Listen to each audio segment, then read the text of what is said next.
Hello and welcome to this circle video. आइए हम लोग देखते हैं क्वेश्चन नंबर 13 का सॉल्यूशन।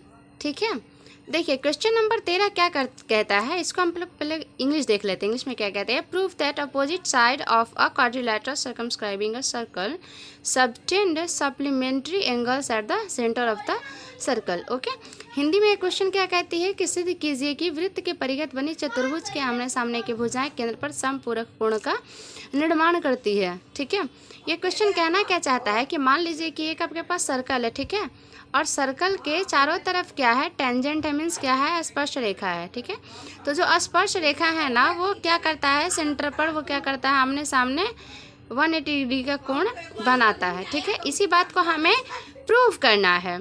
ठीक है, तो चलिए हम लोग इसको देखते हैं। पहले हम लोग क्या करेंगे, एक फ्रेश फिगर को ड्रॉ करते हैं ताकि हम इससे अपनी बात को क्या कर सके, सपोर्ट कर सके।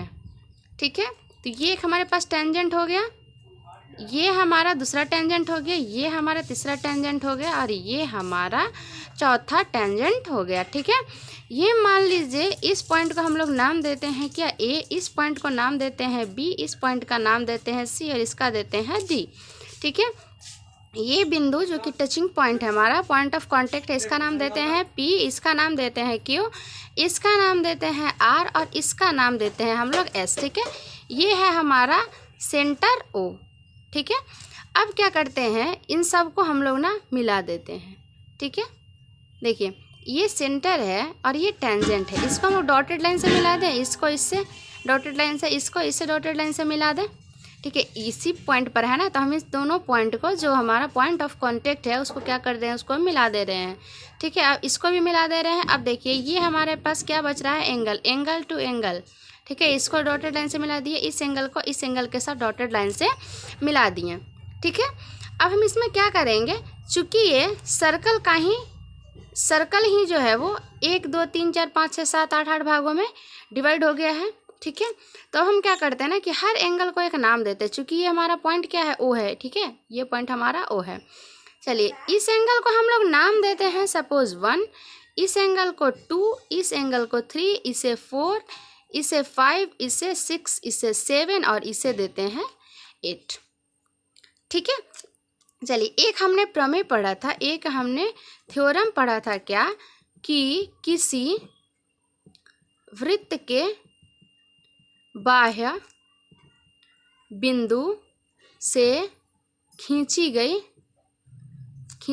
स्पर्श रेखाओं की लंबाई, खींची गई स्पर्श रेखाओं की लंबाइयाँ क्या होती हैं, समान होती हैं, यानी कि बराबर होती हैं। ठीक है, हम इसी थ्योरम का यूज़ करके आगे हम लोग इस क्वेश्चन को प्रोसीड करेंगे। ठीक है, तो चलिए हम लोग अब देखते हैं इस ट्रायंगल में। जैसे देखिए हमारे पास दो ट्रायंगल है, एक देखिए ये हमारे पास ओ ए पी ट्रायंगल है और एक हमारे पास ट्रायंगल क्या है, P A O S triangle है। ठीक है, तो हमारे पास क्या है, ओ ए एस ट्रायंगल है, ओ ए एस ट्रायंगल है इस तरीके से। ठीक है, और क्या है, ओ ए पी ट्रायंगल है हमारे पास। ठीक है, इस तरीके से हम लोग क्या कर लेंगे, इसको हम लोग पहले थोड़ा सा गाढ़ा कर देते हैं। ठीक है, ताकि ये पता चल सके हम इस ट्रायंगल की बात कर रहे हैं और इस ट्रायंगल की बात कर रहे हैं। ठीक है, चलिए तो त्रिभुज किसमें, ओ ए पी और त्रिभुज किसमें, ओ ए एस में। ठीक है, देखिए ए पी बराबर ए एस है, ए पी बराबर ए एस है, क्यों, इस थ्योरम की वजह से, ये जो हमारा थ्योरम है इस थ्योरम की वजह से। ठीक है, अब हमारे पास क्या है, ओ ए बराबर ओ ए है, ओ ए देखिए ओ ए दोनों में कॉमन है, ये क्या है, वो वैनिश्ड है, ये कॉमन है, इसलिए दोनों में क्या हो जाएगा, बराबर हो जाएगा। ठीक है, अब देखिए हमारे पास रेडियस है। ठीक है, ओ एस हमारे पास रेडियस और ओ पी भी क्या है, रेडियस है, तो इसको हम लोग क्या कर देंगे, ओ पी बराबर ओ एस, ये क्या है, हमारा वृत्त की त्रिज्या है, ये क्या है, हमारा वृत्त की त्रिज्या है, तो ये बराबर हो जाएगा। ठीक है, एक सर्वांग समता प्रमेय होता है जिसको हम लोग कहते हैं ट्रिपल एस सर्वांग समता। ये ट्रिपल एस सर्वांग समता क्या कहता है कि अगर हमारे पास दो त्रिभुज है और एक त्रिभुज का कॉरेस्पॉन्डिंग जो है जो साइड है वो इसके कॉरेस्पॉन्डिंग साइड के बराबर हो तो त्रिभुज क्या होती है, सर्वांगसम होती है। ठीक है, ये तीनों भुजा क्या है, बराबर है। इन दोनों त्रिभुज का ये भुजा उसके रिस्पेक्ट में, ये भुजा उसके रिस्पेक्ट में बराबर है, तो इस प्रमेय से ठीक है सर्वांगसम हो गया।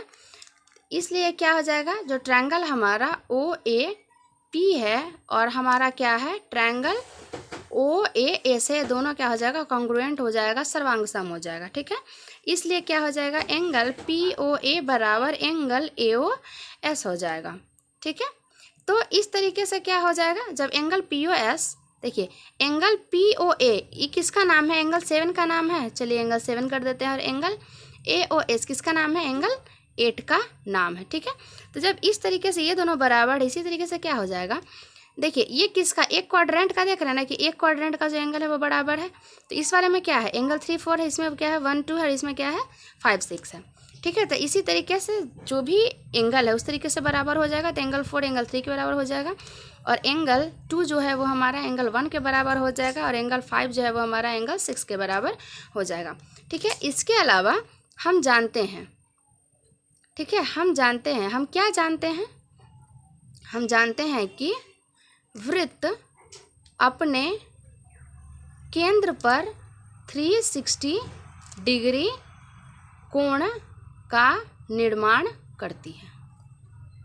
ठीक है, इसका क्या मतलब है कि अगर हम क्या कर देंगे, चलिए इसको हम लोग ना इस साइड इसको देख लेते हैं फ्रेश। ठीक है, सारे कोणों को जोड़ दिया जाए तो उसका मान कितना हो जाता है, 360 डिग्री हो जाते हैं। इसका मतलब क्या हो जाएगा, angle 1 plus angle 2 plus angle 3 plus angle 4 plus angle 5 plus angle 6 plus angle 7 plus angle 8 is equals to 360 degree हो जाएगा। ठीक है, अब हम क्या करते हैं कि इसको अरेंज कर देते हैं। ठीक है, इसको हम लोग क्या करेंगे, अरेंज कर देंगे।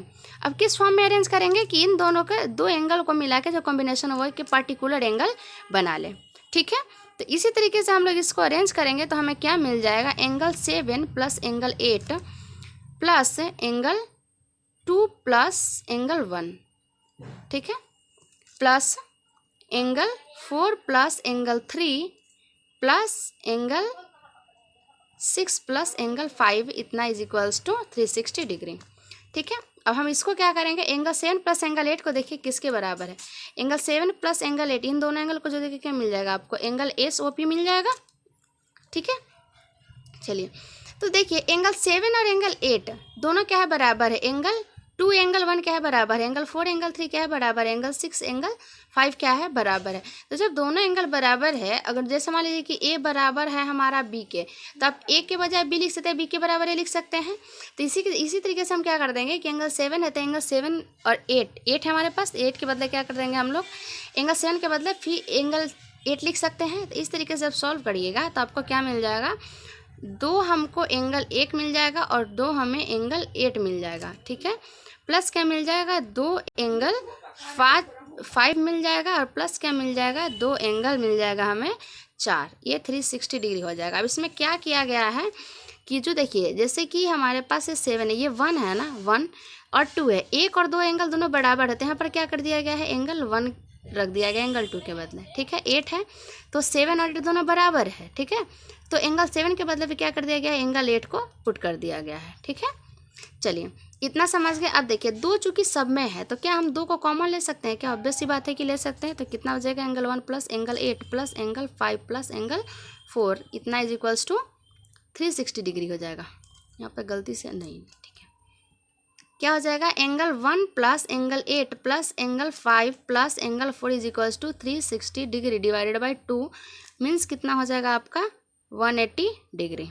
ठीक है, चलिए जब हम देखेंगे क्या, अब एंगल 1 प्लस एंगल 8 को देखना है, एंगल 1 प्लस एंगल 8 को देखिए, तो एंगल 1 प्लस एंगल 8 ये इन दोनों एंगल को मिला के हमें क्या मिल रहा है, एंगल डी ओ ए मिल रहा है। इन दोनों को मिलाकर क्या मिल रहा है, एंगल डी ओ ए कहिए या एंगल ए ओ डी कहिए, मिल रहा है।